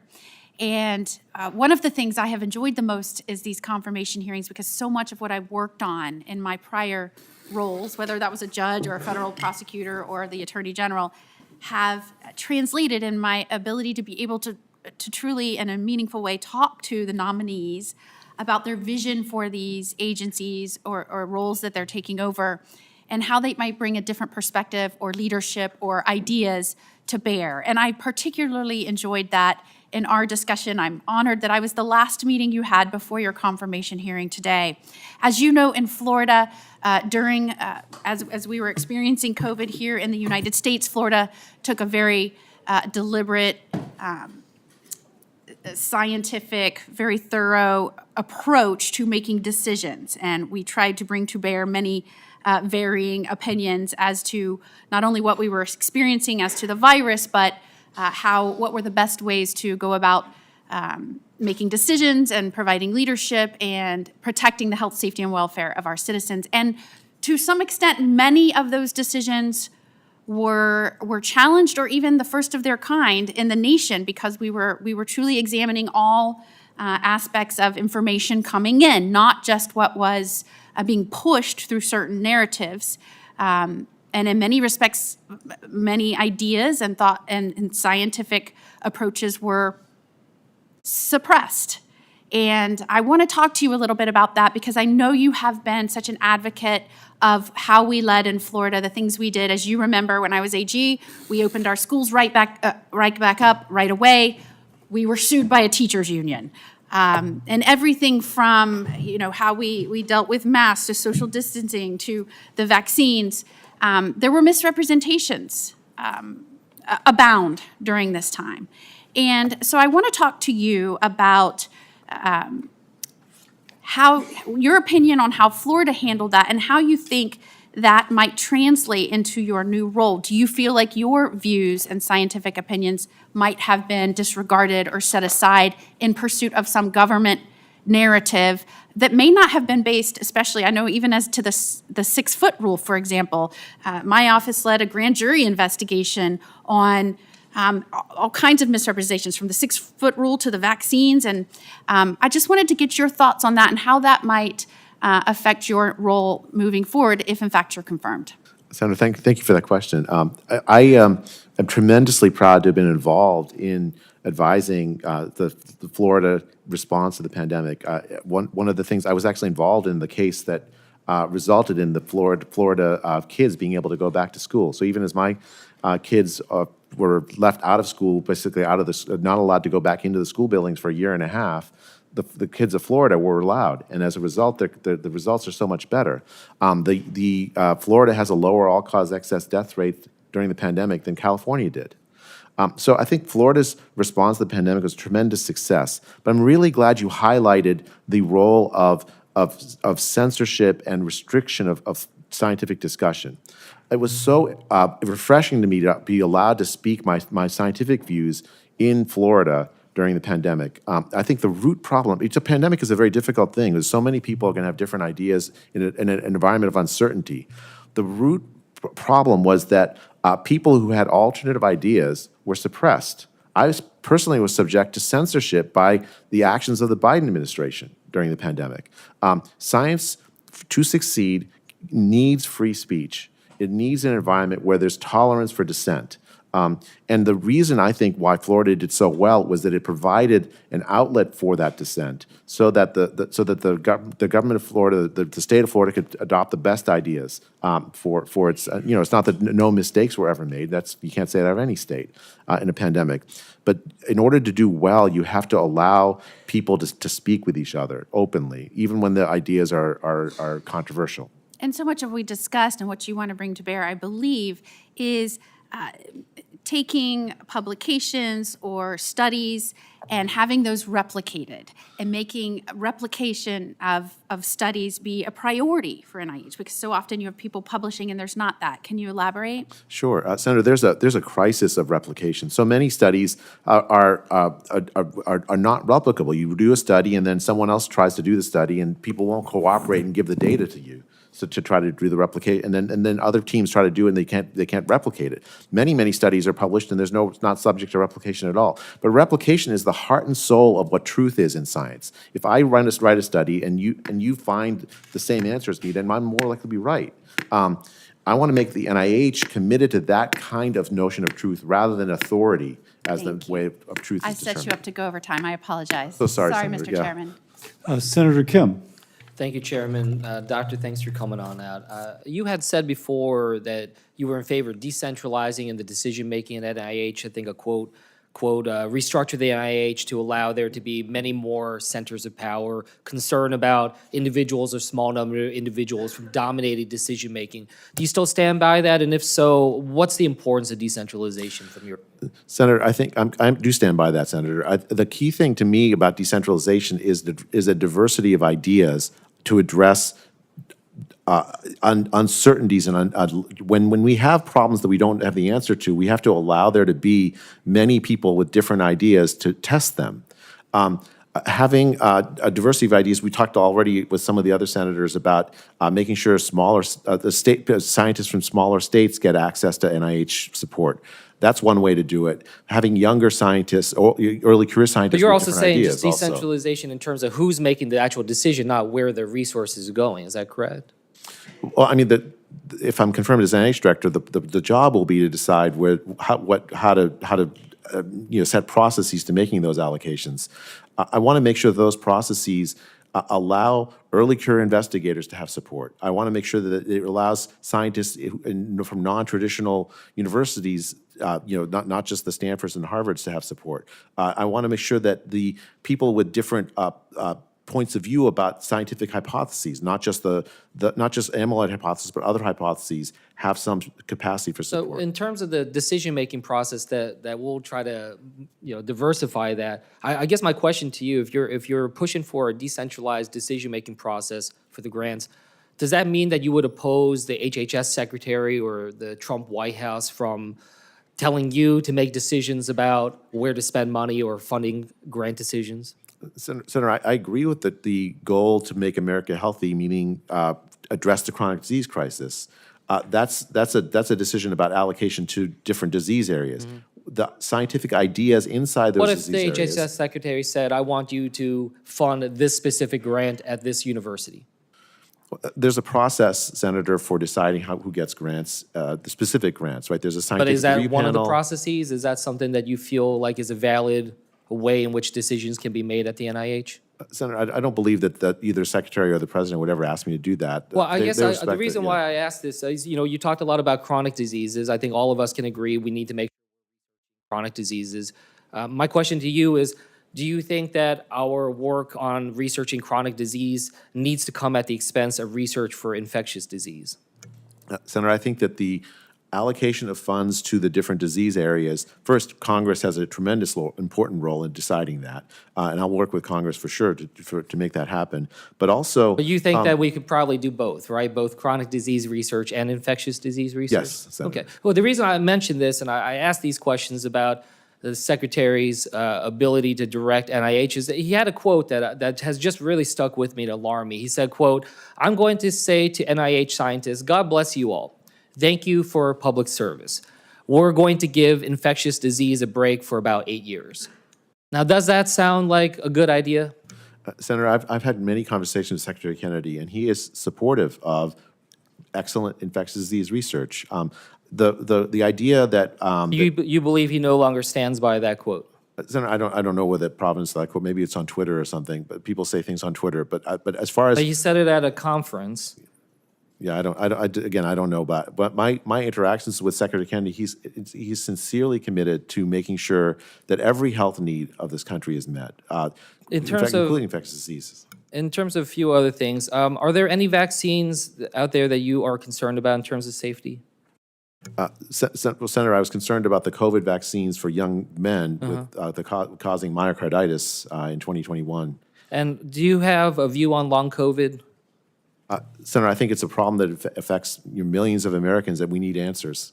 Is this something worth NIH funding? Yes. You had a quote before that I was concerned about. You said, quote, "There are more pressing health needs for the 1.1 billion that the NIH will spend on long COVID." Is that something you still stand by, that quote? Senator, I think that the funds that have been spent to date on long COVID have not provided answers to the millions of patients. I think that they deserve answers. We need to do a better job with the funds we spend at the NIH so that it actually produces better diagnostics, better cures, better prevention. On transparency, just real quick, you talked about the importance of transparency. Are you familiar with something called the Richardson waiver? No, Senator. Okay, well, I ask if you're confirmed that you look into this. The Secretary just reversed this, and it is something that closes some transparency and public comment periods. Thank you. Thank you, Senator Kim. Senator Banks. Thank you, Mr. Chairman. Doctor, congratulations again on your nomination. As I've said before, your nomination is one of the most exciting picks of the entire Trump administration. You showed incredible courage in speaking the truth about COVID-19 when much of the rest of the world stayed silent about it. And free-thinking people everywhere have not forgotten that, what you stood for then. And it's remarkable to see that you're nominated to be the head of the very institution whose leaders persecuted you because of what you believed during that period. I want to start by asking you about COVID. Lockdowns caused irreparable harm to our nation, and they are still harming us 5 years later. What is NIH's proper role in a pandemic, and how did Director Francis Collins overstep that role during his time? Senator, the proper role of scientists in a pandemic is to answer basic questions that policymakers have about what the right policy should be. Our role isn't to make decisions to say you shouldn't be saying goodbye to your grandfather as he's dying in a hospital. It shouldn't be to say you can't have a funeral because it's too dangerous. The scientists should say, here's what the risks are. And then you decide what the risk, whether you take it. The role of the scientist shouldn't be to say you can't send your kids to school for 2 years, that you can't you should close hospitals so that they can't treat heart attack patients. That you should not the role of scientists should be to address those problems by giving good data, and then let people make the science should be an engine for freedom. Knowledge and freedom, not something where it stands on top of society and says you must do this, this, and this, or else. It shouldn't be pushing mandates for vaccines that have been like the COVID vaccines that were tested for a relatively short period of time. I took the COVID vaccine myself, but I think that the mandates that many scientists push have led to the lack of confidence that so much of the public has in science. If science is a force for freedom and for knowledge, it will have universal support. That's what the role of science is. Very well put. You were demonized for co-authoring the Great Barrington Declaration in October of 2020. Dr. Fauci called it total nonsense. Rochelle Walensky called it wrong and unsafe.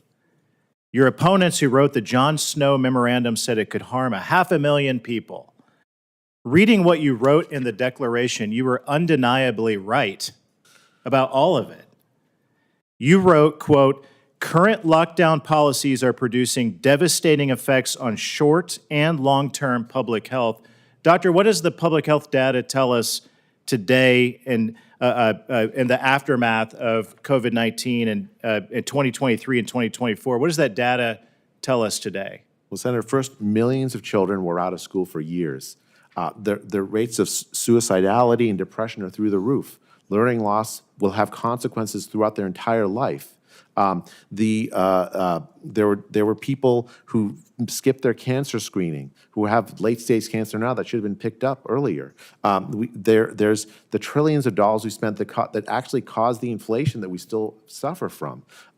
The UN, early in the pandemic, estimated almost 100 million people would face starvation as a consequence of the economic dislocation caused by the lockdowns. This is devastating. This is devastating policy that didn't need to happen.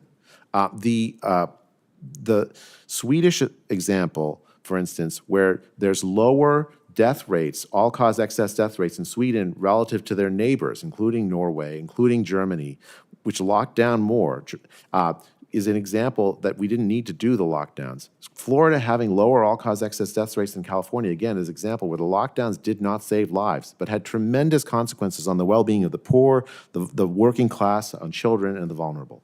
Yeah, I want to read a little bit more. You said in the declaration that, quote, keeping students out of school is a grave injustice. Now today we see student achievement and grades well below the pre-pandemic levels. You also wrote that, quote, young, low-risk adults should work normally rather than from home.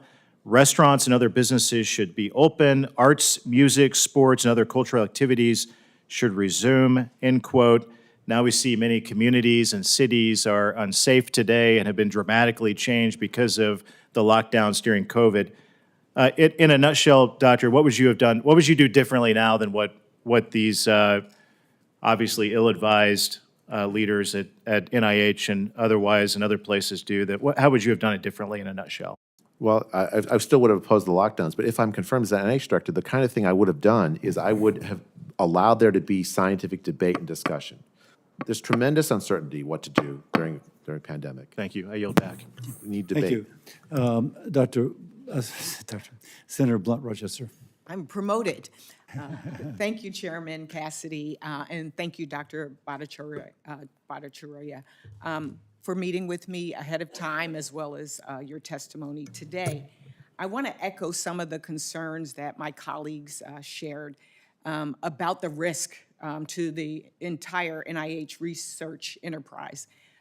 One, the concern about the reported 1,200 individuals who were fired, including scientists, hundreds of scientists. We talked about the concern for being able to recruit even and retain this kind of talent. Two, the blanket and illegal 15% cap on indirect costs on our research institutions. Even in a bipartisan way, there was concern about that in this hearing. The funding and communication freezes, cuts in programs for training for future generations of scientists, and the fear that supporting diverse clinical trials will no longer be a priority cause serious concern and alarm. And to understand that, I think you can look no further than the issue of Alzheimer's disease and dementia. As we all know, Alzheimer's is a debilitating and costly disease afflicting nearly 7 million Americans and costing $360 billion in 2024. But this doesn't even include the cost of care that's provided by 11 million individuals. And it really doesn't even touch the toll that it takes on the individual and their families. I don't think there's anybody who hasn't been impacted by it, whether it's even my mother and my grandmother. Some of the most important work that NIH has been doing is on the disparities in cognitive aging. Do you think the administration's executive orders and terminations of aging research projects is harmful or helpful to improving our understanding of Alzheimer's? Well, Senator, first I should say I am fully committed, and as is this administration, I believe, to making sure that all the health needs of every American is addressed, no matter what their race, color, sex. If the goal of the NIH, the mission of the NIH is to meet those. So, for instance, the representation of minorities in trials are, as you mentioned, is something that I'm fully committed to, and I see nothing in the president's executive orders to contradict that. In fact, quite the opposite. I think the challenge is they're vague, and people are questioning, what do they mean? What are the impacts? Even the fact that these programs that have been canceled or delayed include the Maximizing Access to Research Careers Program, training grants to support pre- and postdoctoral scholars, the NIH Intramural Program, the 2025 NIH Summer Internship Program, the Advancing Diversity in Aging Research Program, and then the firing of 10% of the staff at the Centers for Alzheimer's and Related Dementias. That's what causes the concern, because we're thinking about the pipeline. of those individuals that are going to work in this area. So can you help me to just understand how getting rid of these programs is going to improve our understanding of Alzheimer's prevention and treatment?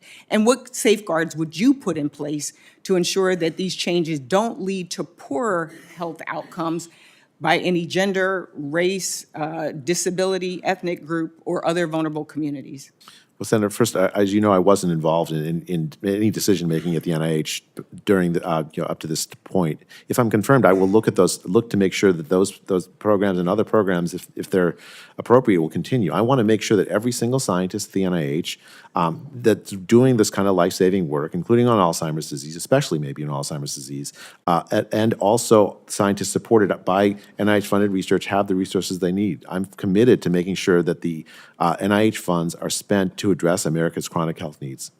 The reality is that we know that individuals with Down syndrome have a staggering 90% chance of acquiring Alzheimer's in their lifetime. Black and Hispanic individuals are more likely to develop Alzheimer's. In a lifetime, women are twice as likely as men.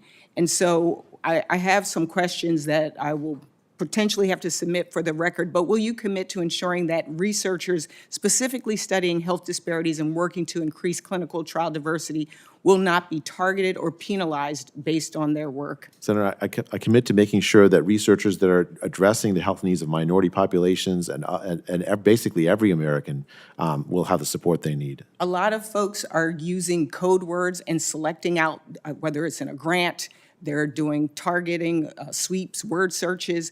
Will you also commit that you will not do that as well?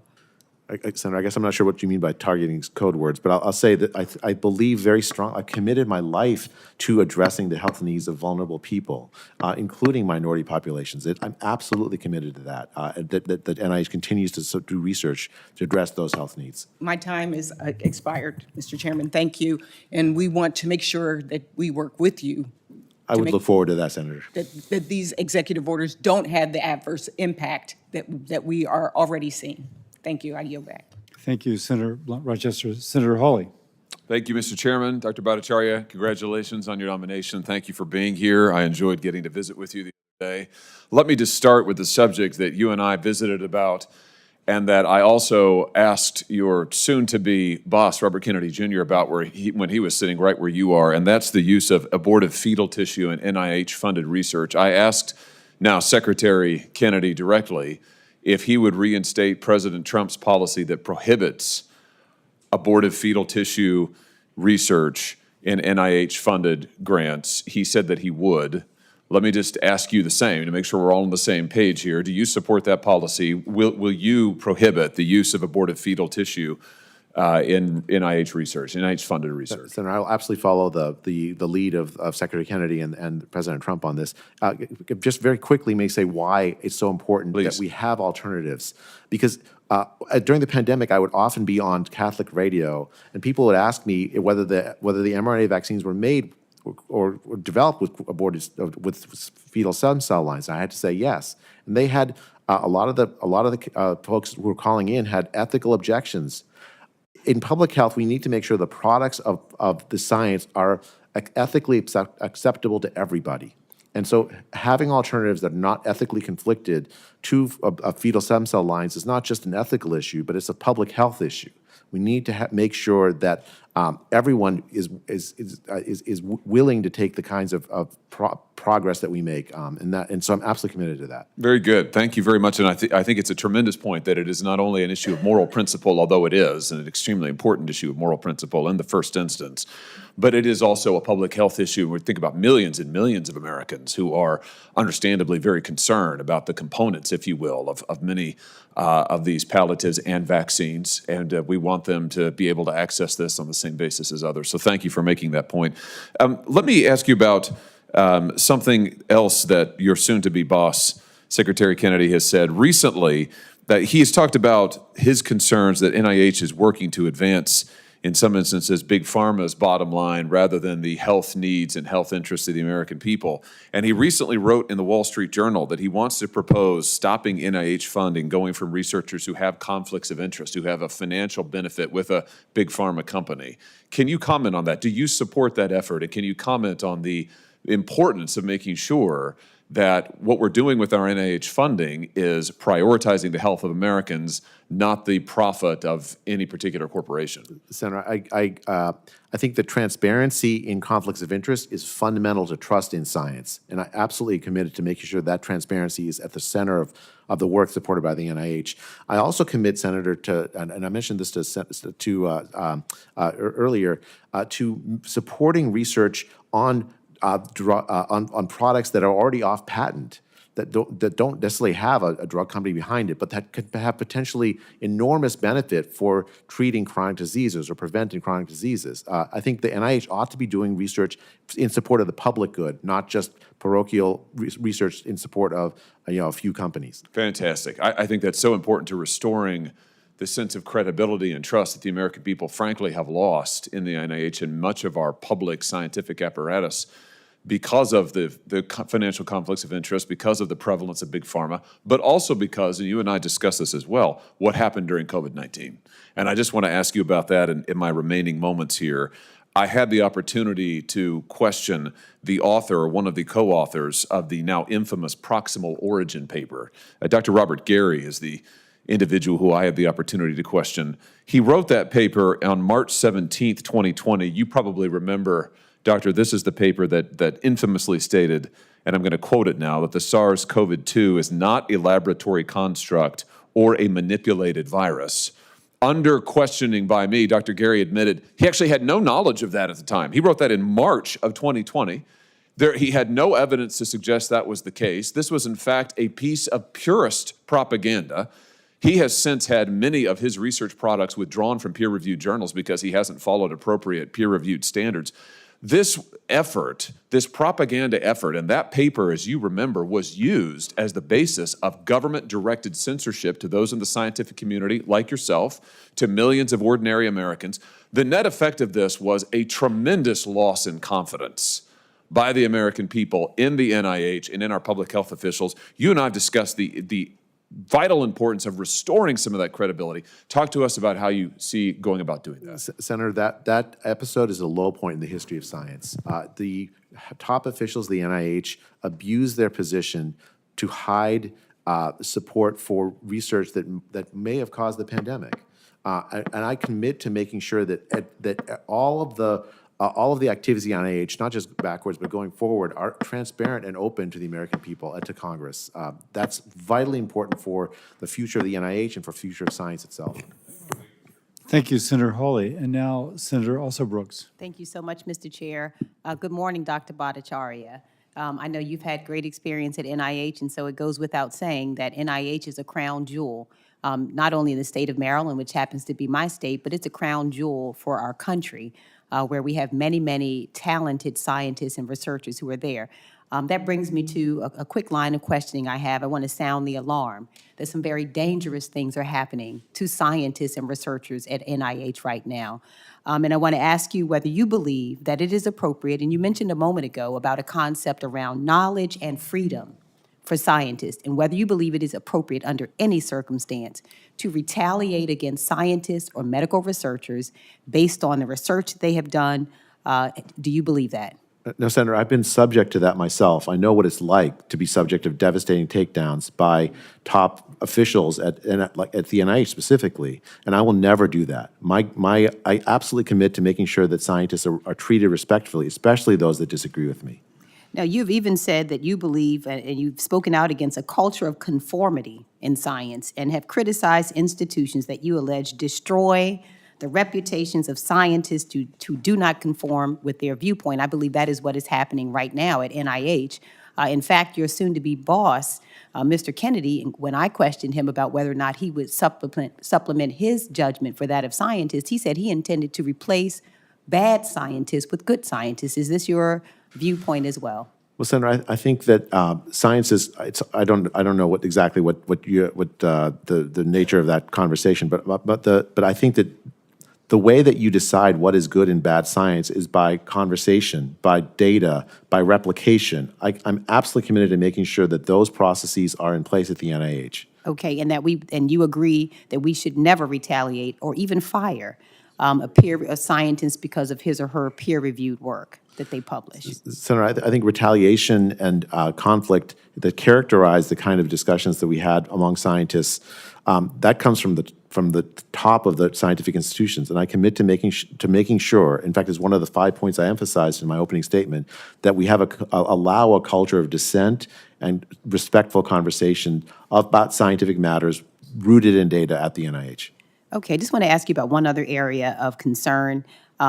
It is no secret that this administration feels absolutely triggered by any mention of equality, any mention of inclusion, and the president himself, in his own words last night, essentially said America intends to erase any reference whatsoever to race or gender.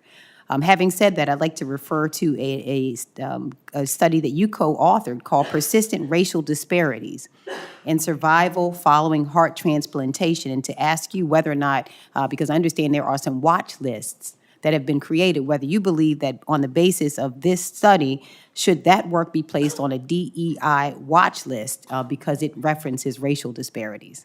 Senator, I'm not aware of any watch lists. I don't intend to implement any watch lists. I will say this, that the health needs of the minority populations in this country are a vital priority for me.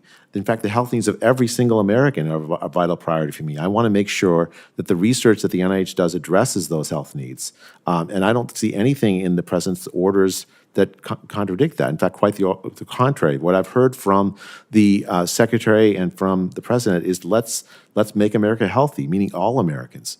Yeah, I know. I don't want to be naive, though. He did mention that it is absolutely triggered by anything that mentions equality or inclusion or any reference to race or gender.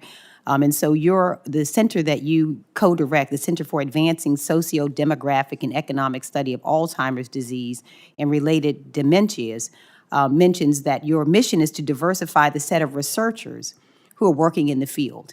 And I want to know whether or not, based on that, and that it also mentions mentoring diverse scholars, which I think is a reference to race and to gender and to people with different backgrounds. And so whether you believe that this project, which received, by the way, $872 million in taxpayer dollars, $800 million in taxpayer dollars. Not that much, but That's right, yeah. It was less than that, but yeah.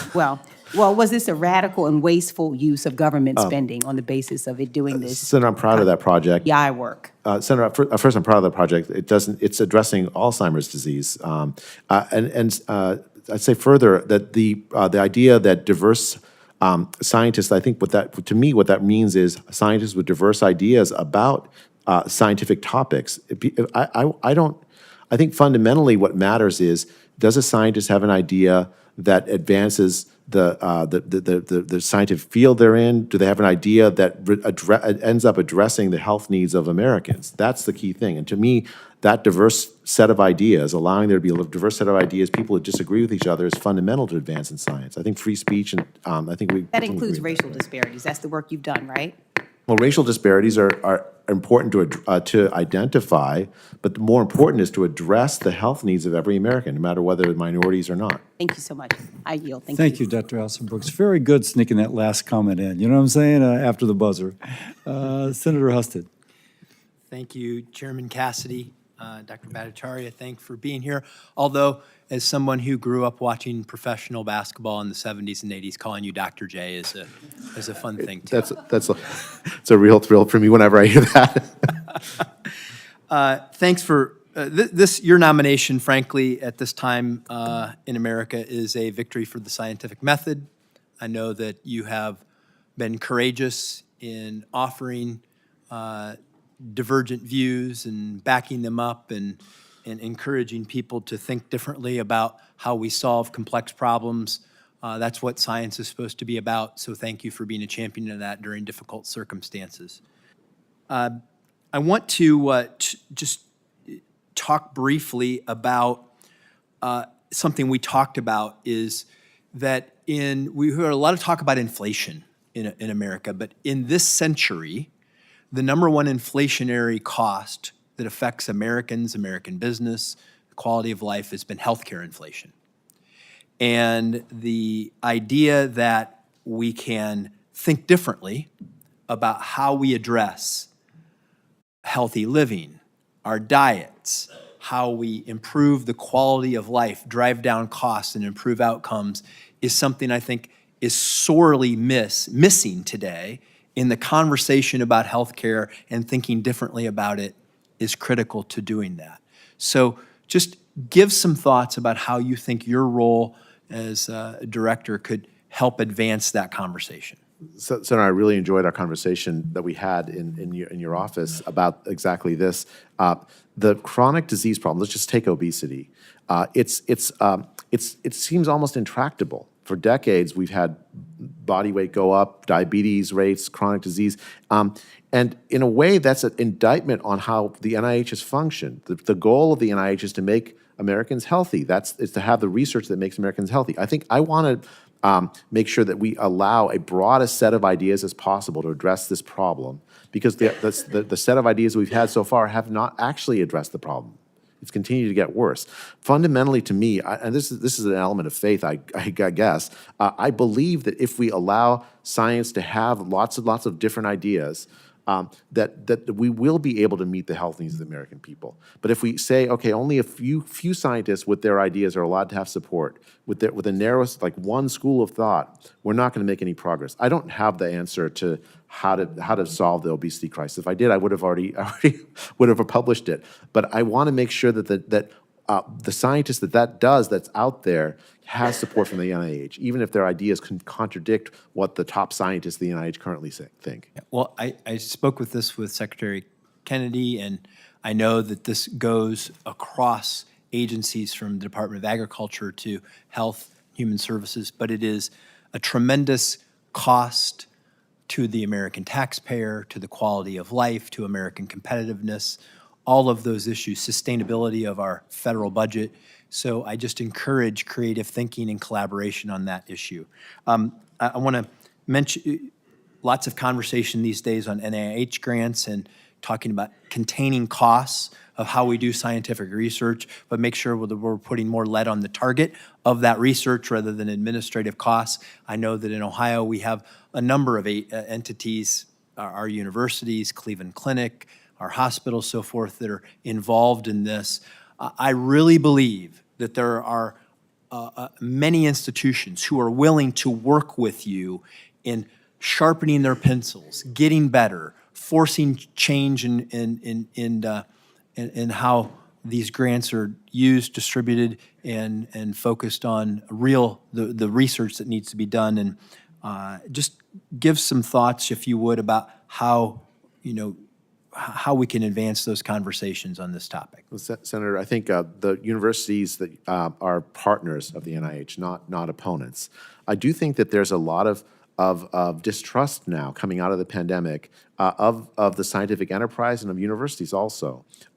The way to address the distrust is transparency, and I'm absolutely committed to working with you and with others to make sure that we can restore that trust by establishing transparency.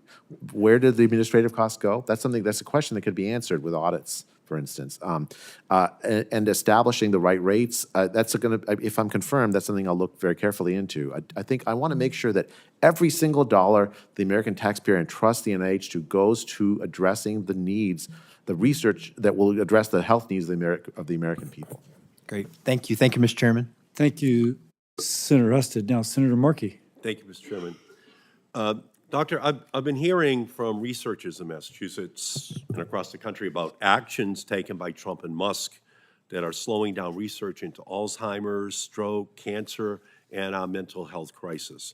One PhD researcher who is working on finding better treatments for depression to prevent suicide said hiring and funding freezes have, quote, stalled their research and will stall the development of safer therapies for depression by years. A Massachusetts doctor and mentor for biomedical researchers says that Trump's executive orders and Musk's Doge minions are leading us to face, quote, an enormous brain drain, as there is little confidence that these institutions will be able to function normally. This doctor is thinking about leaving the country, which would mean the United States cedes ground in the fight to lead the world in biomedical innovation. A cancer researcher at the University of Massachusetts said the Trump administration's cuts to NIH will, quote, send progress in curing human disease down the drain. A professor of medicine and science working on improving care for Americans with dementia had their grant review meeting with NIH abruptly canceled without any plans to reschedule because of this administration's funding freezes. This will delay research by several months at least, and inconsistent funding will mean layoffs and disruption to services that improve care at nursing homes. And just this week, I received copies of letters sent to researchers who received funding from the NIH to study Alzheimer's disease and improving support for caregivers and to study how to improve mental health care in primary care settings. The letters terminated funding for these studies, stating, quote, the premise of the grant is incompatible with NIH priorities because the study explicitly included LGBTQ people. And without this funding, grant recipients will now be forced to stop research to address the mental health crisis and Alzheimer's disease. People who have committed their lives, doctor, to these efforts will lose their jobs. By unanimous consent, I submit these letters for the record, Mr. Chairman. Without objection. Doctor, in your testimony, you stated that you want to encourage free speech and dissent among scientists. In the spirit of free speech and dissent, will you commit here today to object to any decision made by Donald Trump, Elon Musk, or Robert F. Kennedy that would slow or stop life-saving research? Senator, I'm not involved in the decisions of the NIH up to now. If I'm confirmed, my commitment is to make sure that all the scientists at the NIH and all the scientists that receive funding from the NIH have the resources they need to do their life-saving research. Will you object if it slows or stops life-saving research? Will you object? My interactions with the, Secretary Kennedy and President Trump to date suggest that they don't want to slow research. They want to speed it up. So will you object if that becomes evident, that they're slowing the research? Senator, I have to say, I don't believe that they are ever going to ask me to do that. I think they're committed to innovation and research. Will you commit here today to reinstating funding for scientists whose funding has been terminated because their research does not align with MAGA ideology? Senator, I don't believe that ideology ought to determine whether one gets research or not. I believe very fundamentally in wide diversity of funding research. research on the mental health conditions of the LGBTQ community, that should not be a basis for canceling funding for research. Is that what you're saying? Senator, I'd have to look. If I'm confirmed, I'll absolutely will go look at the letters are submitted for the record, so I can go look. But if confirmed, I'll go look carefully into that. I want to make sure that the processes that the NIH has No, I to appreciate identify. that. On its face, of course, that is absurd, because they have mental health issues as well. So will you commit here today to do everything in your power to stand up for the American people and life-saving biomedical research in the face of the Trump attacks on scientific freedom? Senator, I think I absolutely commit to focusing and supporting the research that advances the health of the American people. I don't agree with you, Senator, that the President Trump is opposed to that. In fact, quite the opposite. He is quite in favor of making America healthy, and fundamentally, the research that we do at the NIH will be I'm being told by the researchers in Boston that they can't even hire their new trainees because the trainees who are brilliant aren't certain there's going to be a career because there won't be funding. So it's just the opposite. Trump is actually freezing, scaring, frightening the whole next generation of scientists who believe the funding won't be there for them. That's the problem that we're going to be confronting. Thank you, Mr. Chairman. Thank you. Just a follow-up and then a closing statement. Again, thank you for being here. You said something I'm trying to square. First, in context, we know that only about 1/5 of NIH applications are funded, and you have spoken about improving that, particularly for younger investigators, which, by the way, I think your plan, just on the face of it, looks fantastic. So thank you for thinking creatively about that.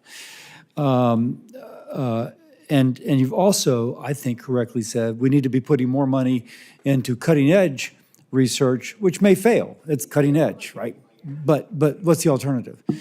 But what I don't, so what I'm trying to square with that is the extra dollars for validation. With all the kind of caveats you put, you'd have to have the full cooperation of the person who studies being validated, and you'd have to have the same circumstances and the same genetic makeup and the same this and that and that and this. So it seems like the validation push would put more pressure on both the cutting edge research priority and the young investigators find it easier to get money. So knowing that you've thought about that, how do you think about that? Senator, I think of that validation work as central to doing good science. Like any portfolio that doesn't have that kind of validation built into it is not going to be reliable. So even if you do cutting edge research and it's not validated, you're not going to get the advances. So what is the difference between doing the validation research and kind of what you have criticized, that we sometimes do the same thing over and over again? Well, the difference is that validation research is focused on the particular results that a scientist may have. You know, I publish a study and you check my results. You get the same result as me. Incremental science is you propose a study that is like epsilon away from what already is known, and you do that. Now, It's new. inherently, if epsilon away fails, it calls into question the original premise, correct? Right, but it's much easier to be certain that about research that's epsilon away from the frontier to work versus like big ideas in different directions that might make big advances. You know, any research portfolio has to have lots of different approaches to this. I think the key to me is making sure that if early career researchers, researchers with non-traditional ideas about hypotheses, for instance, like with the example of Alzheimer's we already talked about, those get support that are in the portfolio. Some of those won't fail, and some of those will succeed, and the ones that succeed can make big advances. I don't think that the validation is just a check. Is the research that I did, do you find the same thing? That tends not to get support in the scientific community. And I think that's a mistake. The scientific community ought to support that. The NIH ought to support that. That way, the entire research portfolio as a whole, it becomes more reliable because we know that it's been validated by independent teams. I don't object to the validation research. It does seem it's going to be a tension, so I'll look forward to you resolving that. Senator, I look forward to working with you on this. That'll be great. Let me just then conclude. The issue of autism just is one of those things that we all think about.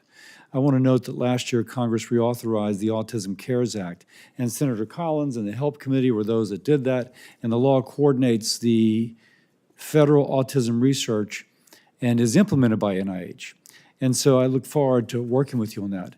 But one thing that continues to concern me as I've listened to this conversation, there's an opportunity cost. If we continue to plow the barren ground of something which has already been validated multiple times, that there is not a connection between vaccination and autism, we don't have the money to go after the real thing. And you said something which just bing, bing, bing, bing, bing, I just thought was so good, that you have a faith that a well-done research that provides answers will be convincing to people. Well, we've already had that for the vaccination. What we need is the well-done research finding the true reason for autism, and that's what the hope is for the people with autism. And if we're pissing away money over here, that's that less money that we have to actually go after the true reason. You're an economist as well as an MD. You know this. And so I look forward to, the opportunity cost of wasting money on one more thing that's been proven exhaustively, denying the opportunity to find the real reason would be a tragedy for everyone who has to deal with autism, which is all of us. Senator, I share that passion that you have for finding the cause of the increase. That's where the vast majority of effort ought to go. We want answers. Parents want answers. Their kids are suffering, and the NIH ought to be doing the research that provides those answers. That's the most important thing. Yes. Well, thank you again for being here. I admire your sons for being so well behaved. I'm sure the presence of their mother right next to them had some influence over that. This concludes our hearing. For any senators who wish to ask additional questions, questions for the record will be due tomorrow at 5 p.m. We're through.